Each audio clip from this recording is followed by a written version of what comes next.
दुलाराय बर' फरायसा आफादनि जर'खा थान्दै जुथुम दिनैनिफ्राय गाबोनसिम साननैनि हाबाफारि लानाय जादों। दा गाहायै बे मोनसे जोंहा मिड टार्म माने स्पेशल डेलिगेट सिटिं आरो बेखायनो दिनै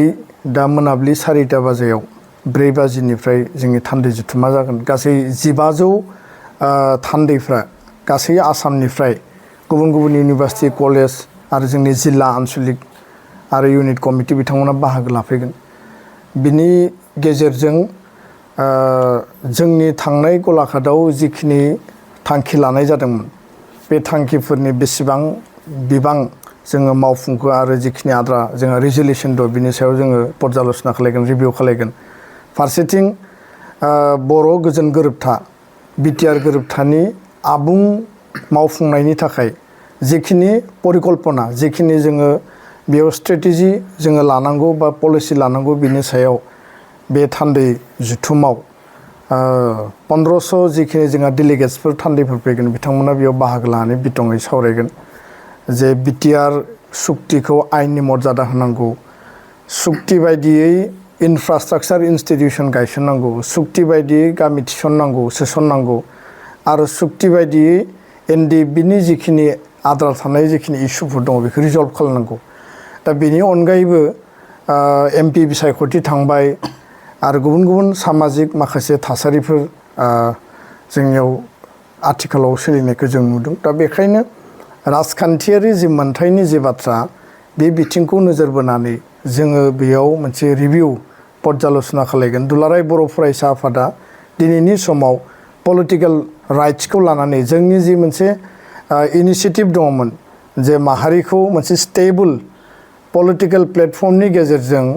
बर' हारि दानायनि थाखाय जि खामानि मावनांगौ जोङो दिनै दिल्लीयाव 2 एमपि मोनबाय, सासे रायजो सभायाव सासे लक सभायाव आद्रा थानाय बे बर' एकर्डखौ मावफुंनांगौब्ला बिथांमोननि सानैनि गेजेरजोंनो आरो बिटिआर काउन्सिल आसाम सरकारखौ नारसिननायनि गेजेरजों बा बिथांमोनखौ जोङो प्रेसार होनायनि गेजेरजों जों मावफुंनांगोन। भारत सरकारखौ प्रधान मन्त्रि गृह मन्त्रि गोदानै दायित्व लादों बिथांमोनखौ जोङो लोगो हमनानै आद्रा थानाय इस्युखौ जोङो रिजल्भ खालामनांगोन। दा बेखायनो बर' हारिनि थामोनथा रैखाथि, बर' हारिनि आत्मरैखा आत्मसन्माननि जि बाथ्रा आरो बिटिआर बेखौ फुल फ्लेजेड मोनसे इमप्लिमेन्टेसननि गेजेरजों फैबाय थानाय समाव जोंनि जि आल्टिमेट जि मोनसे एजेन्डा जि मोनसे जोंनो आबुं उदां मोनसे जि मोनथाय बा रायजो नांगौ बे एजेन्डाखौ जोङो पर्यायक्रमे जोङो लांनायानो दुलाराय बर' फरायसा आफादनि गुबै जि मोनसे थांखि आरो बे थांखिखौ लानानै दिनैनि समाव हारि दानाय माहारि दाफामनायनि खामानिखौ मावदों।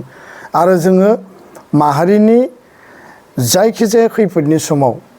दुलाराय बर' फरायसा आफादा हारिनि मोनसे प्राइड हिसाबै प्राइड अफ द बड' कमिउनिटि हिसाबै प्राइड अफ द बड'स हिसाबै जोङो खामानि मावदों। बेखायनो सोलोंथायाव मिशन क्वालिटि इडुकेसन मुभमेन्टनि हाबाफारि दङ,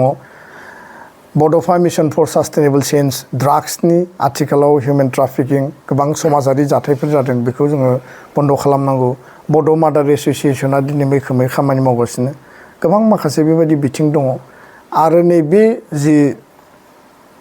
माने जुथुम थान्दै जुथुम दिनै जागोन, गाबोनो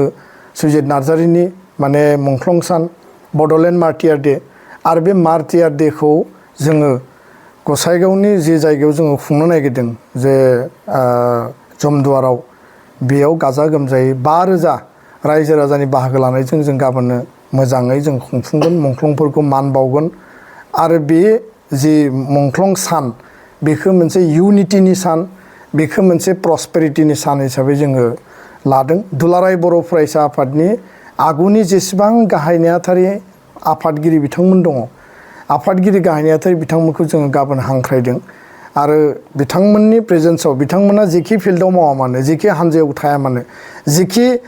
दिगाव थाया मानो गासैखौबो जों मोनसे इउनाइटेड प्लेटफर्म होनानै गाबोननि मार्टियार डे मुंख्लं सानाव बयखौबो जोङो बाहागो लानो थाखाय हांख्रायदों। बे जुथुमाव जोंहा माखासे स्पेसियेल रेजलिउसनफोर जोङो बेयाव एडप्ट खालामगोन आरो एकर्डनि दफा मावफुंनायाथ' थाखाबायानो। जिखिनि जोंनि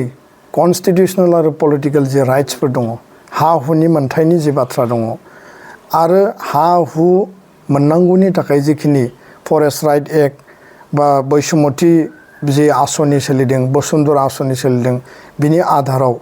इन्डिजिनियास ट्राइबेल मानसिफोरनि जे लेन्डनि जे अधिकार बेखौ माने सियर एन्ड सार्टेन खालामनायनि थाखाय जोङो बेयाव सावरायगोन आरो एजेन्डा लागोन। बड'फानि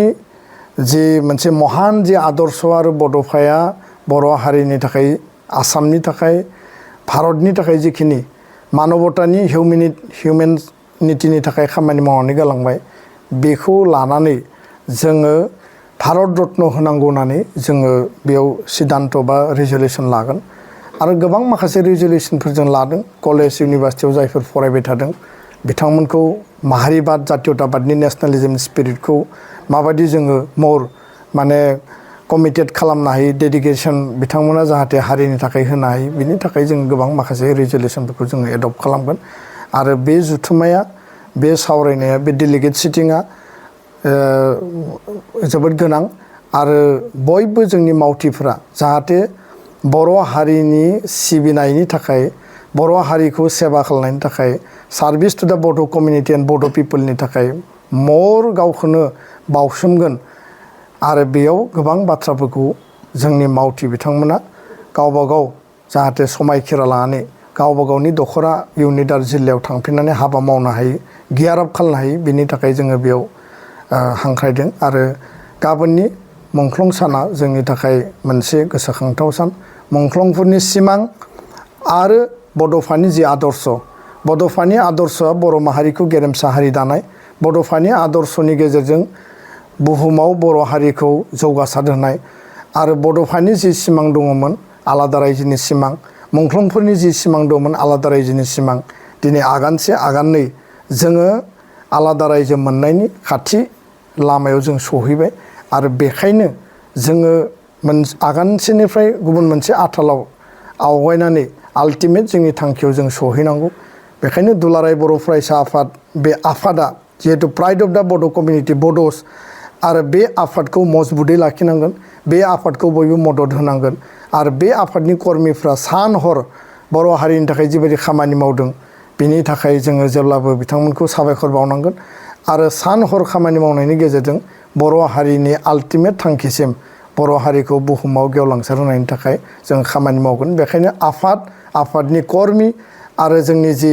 आइडिय'लजि आरो प्रिन्सिपाल आरो जोंनि जि अबजेक्टिभ आरो बे एमखौ लानानै दुलाराय बर' फरायसा आफादा गोथों लामायाव जों खामानि मावगासिनो दं।